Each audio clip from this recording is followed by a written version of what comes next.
I'm your teacher in values,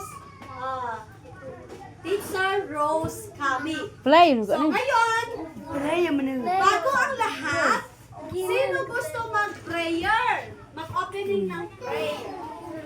Okay, si Vivian. Halika dito, Ito, kuya. Vivian. Mag-opening ng prayer. Palaupa ka lang din si Ate Vivian. Okay.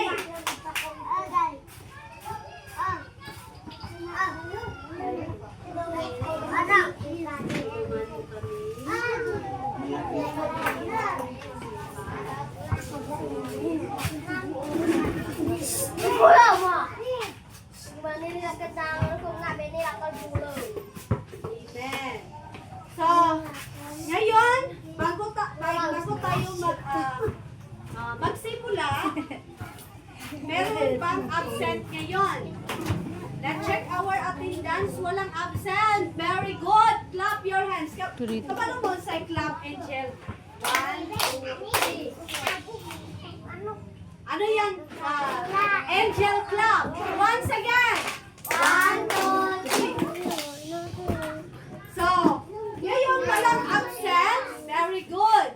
So, bago tayo pumunta sa ating klase, sa ating title ngayon, gusto ko sabihin sa inyo ang ating classroom rules. Ang classroom rules natin, iwasan maingay.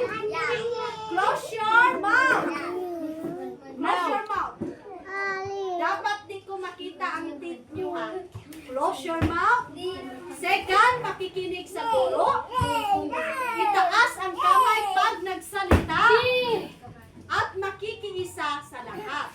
So, yan ang classroom rules natin. So, ang topic natin kahapon is about pagmamahal, di ba? So, ngayon, pumunta naman tayo sa topic natin ngayon. It's about pagmamahal natin is paggalang. Okay, sabay-sabay. Once again. Okay. Ang ating topic ay pamagat natin ay paggalang.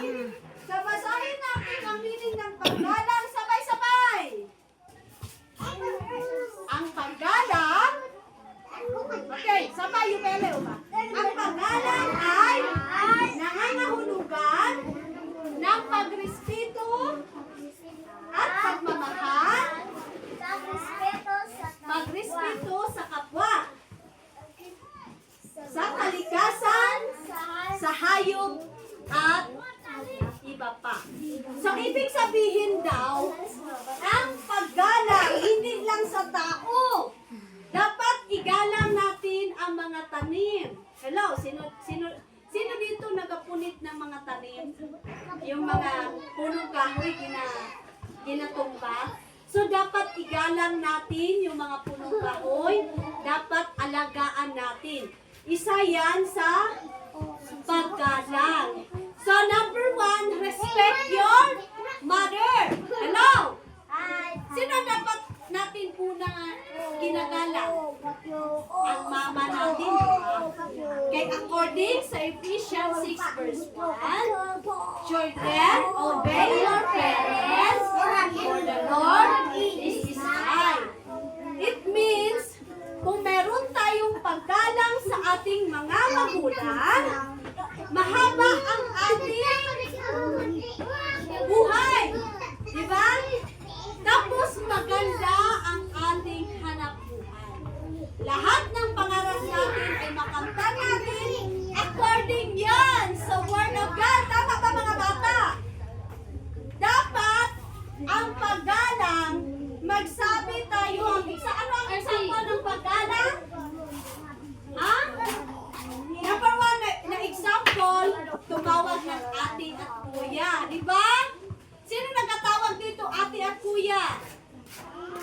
Dapat, simula ngayon, ate at kuya nang itawag nyo sa mga nakakatanda sa inyo, mga bata, ha? And, dapat, kung makita natin ang mga nakakatanda, lalong-lalo na mga lula, ano dapat natin gawin? Mag-bless, ano pa?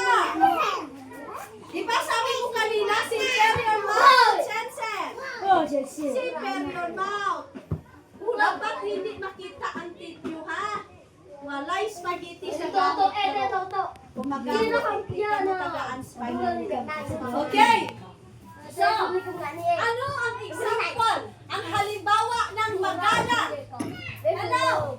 Ito ang halimbawa ng paggalang pakibasa. Ano? Pagmamano. Huwag kayong mahiya. Example ng paggalang.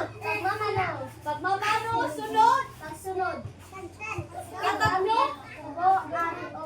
Paggamit ng po at lo. Lalong-lalo na sa mga nakakatanda.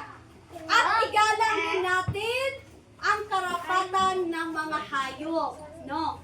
Dapat pakainin natin according sa meaning ng paggalang. Pakainin natin at igalang, huwag papaluin. Huwag itapon ng bato. Kasi baka kagatin kayo pag hindi natin inalang yung mga hayop. So ngayon, may naintindihan ba kayo sa topic natin ngayon? Ano ang pamagat natin? About sa? Hello, ano ang pamagat natin? Paano natin ipakita na meron tayong paggala? Halimbawa, Okay, pagmamano, pagmamano. pagsunod. So, may candy mamaya sa nag-recite na, may drill. Okay, recitation. So, dapat focus. So, ang paggalang mga bata ay isang sanhi ng pagmamahal. Kung ginagalang natin ang ating mga magulang at sinunod natin ang kanilang mga utos, ibig sabihin mayroon tayong pagmamahal dito sa ating puso. Tandaan ninyo, ang paggalang ay makapaghaba ng buhay at maganda ang future natin sa paggalang sa mga nakakatanda. Kasi yan ang sinabi sa Ephesians 6 verse 1. So yun ang mga topic natin. Meron tayong assignment ha. Meron tayong quiz, pakisulat. Sa iyong pang-araw-araw na buhay, mayroon ka bang pansariling karanasan at napansin karanasan ng iba? Video ang pastora, kaya mo ikot ko. Pagpapahalaga at paggalang sa buhay. Pangalawa, pansariling karanasan na nagpakita ng paghalaga sa buhay. So, pakikapi mga bata. Okay, goodbye everyone. That's all our class today. See you tomorrow. Goodbye everyone. Goodbye, teacher. Goodbye, classmate. See you tomorrow. Thank you. God bless. Good.